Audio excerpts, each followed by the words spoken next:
Those of you who have been following my website and the work I've been doing on the Jeep will know that I have had a little bit of a problem with the gear shifting.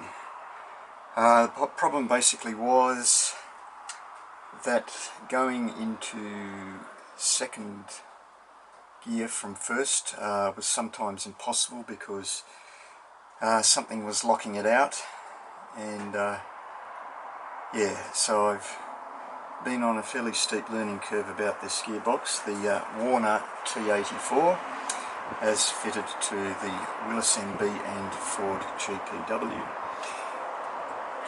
So that's first, that's neutral, that's second, and that's third. Okay, so all good.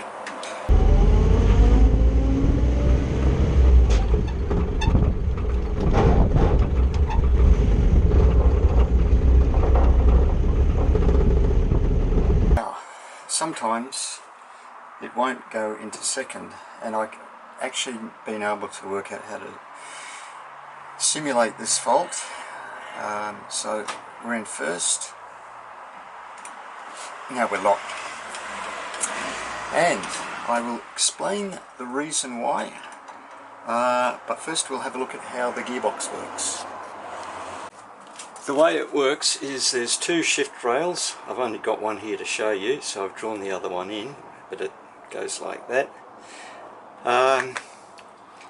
There's three indentations. There's an indentation there for the actual gear changing fork, and there's this indentation here for the interlocking pin. So you can see that when the spring-loaded ball is against this indentation, it's in first gear, it's in neutral, and it's in reverse. And over on this side, the indentation here is in second gear, neutral, and third. Alright.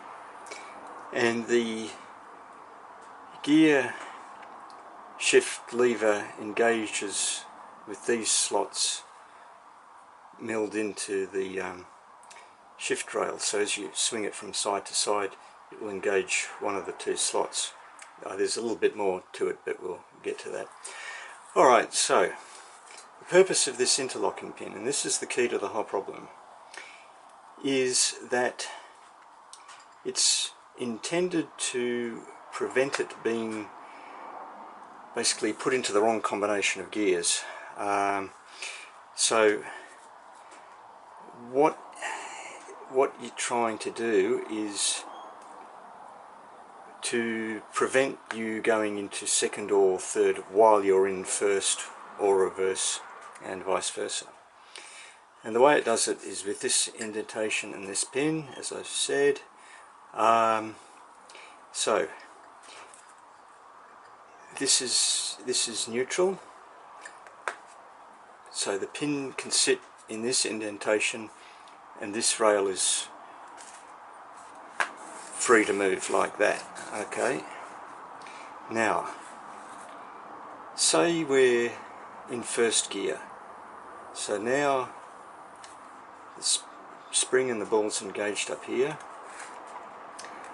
but the pin now is a little bit this way because the indentation's up here. So now what that means is that this rail is locked.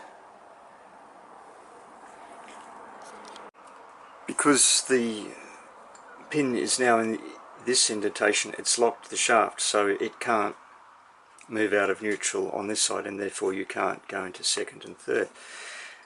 So that's the theory behind what has happened, and I replaced the first and reverse shift rail, this is the old one, I replaced the balls and the springs. I replaced the interlock pin. It made it a bit better. I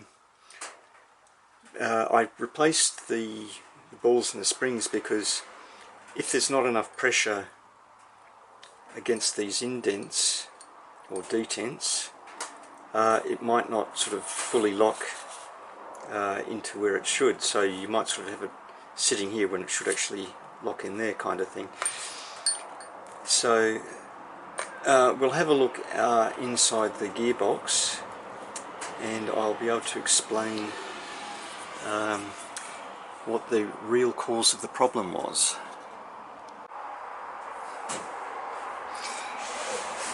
The gear stick just unscrews here. You can sometimes do it by hand, but otherwise you need a pair of Stilsons or something.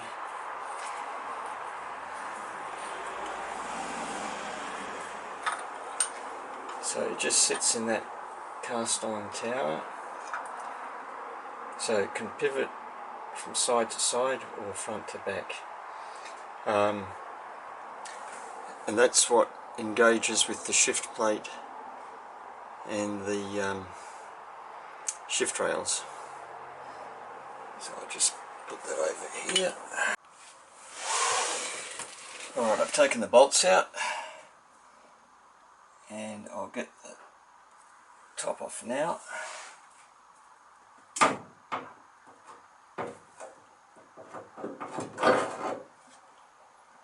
Okay, wouldn't get service access like that in a modern car. Probably have to take the whole body off or something equally stupid. Okay, so this is the shift plate. So when you go into first gear, the end of the gear stick pushes against there, pushes this rail up. These holes here is where the spring-loaded balls are. When you go into reverse, the gear stick's pushing the plate down that way.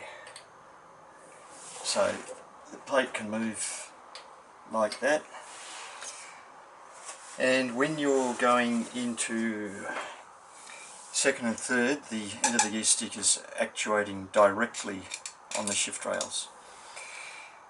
So, getting back to the problem, it's actually a very simple thing. It's likely there's a bit of wear on the ends of the gear stick, or slight wear on the plate. And remember, the wavy washer goes on top, and this is the shift plate. So the gear stick can move this back or forth like that. But if this is worn, what's going to happen, or can happen, is that when you're, say you're in first and you are ready to go in second, if you do not bring this rail all the way back so that it goes into neutral, but it's still far back enough that you can shift across, that's when the pin is going to lock you out. So the answer to my problem is to feel for the neutral detent before you shift across. Now, I suppose because of the wear in the shifting mechanism, that you are actually able to swing across before you're actually in neutral. So that's the key to the whole thing. Took me a lot of thought and yeah, learning to understand it all and come to this conclusion. Yeah, the thing that really made me think about this was someone on the forum said you mustn't shift it in an X pattern, it's got to be a proper H pattern. And that makes sense, because in my modern Hilux, yeah, I drive it like a racing car. I just shift X and straight into gear and fast as you can. But the T84 gearbox is not like that. You've got to gently shift. So first find your neutral, then go across, and it will let you in. So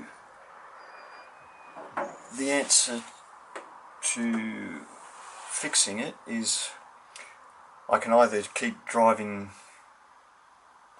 looking for a definite neutral, which is fine, or I could replace this part, the shift plate and the gear stick, but I shall see how it goes. No urgency to do that. The main thing is I've found what the problem is. The T84 is the weak point of these Jeeps. Apparently I was told it was actually already in production, used in something called the America. Never heard of it before, but apparently it was a Willys car pre-war.